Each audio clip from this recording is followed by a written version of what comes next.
Nakwestiyon ng ilang kongresista ang Bureau of Customs dahil sa pagkuha ng mga atleta bilang mga empleyado. Pero ayon sa BOC, tumatayong goodwill ambassador sa mga atleta para mailapit sa publiko ang customs. May report si Steve Dailisa. Ito ang listahan ng 28 atleta na inimpleyo ng Bureau of Customs sa ilalim ng Special Order 58-2016 na pirmado ni Customs Commissioner Nicanor Faeldon. Si Batangas Representative Reneo Abu ang naglabas ng listahan sa pagdinig ng House Ways and Means Committee kagabi.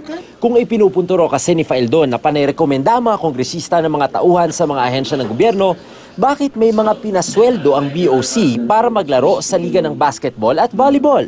Hindi naman ito itinanggi ni Faeldon. Before that team was organized, I reported to the office of the COA, Commissioner Aguinaldo, and consulted with him. His advice is it is regular to organize a team of a basketball team of the Bureau. I explained in detail the intention, which is to bring the Bureau of Customs to the people, because the people's perspective of the Bureau of Customs is so corrupt. Para ma-circumvent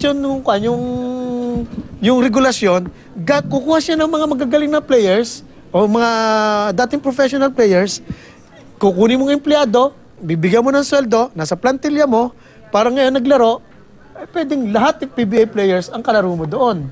Naisipasilip ng mga kongresista ang 201 file ng mga atleta kung kwalipikado ba sila sa posisyon at kung may nalabag bang batas ukol dito. Ang mga atleta kasi ipinosisyon sa Office of the Commissioner, Intelligence Office at Import and Assessment Office. Pagtatanggol naman ng BOC, mga goodwill ambassadors daw ang turing sa mga ex-PBA players at iba pang atleta na kumatawan sa BOC sa mga basketball leagues at basketball clinics para mapalapit ang BOC sa mga tao.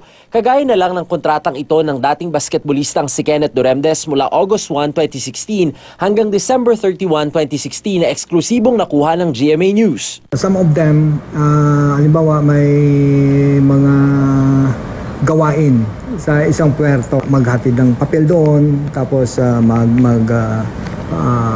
encode administrative task force, clerical.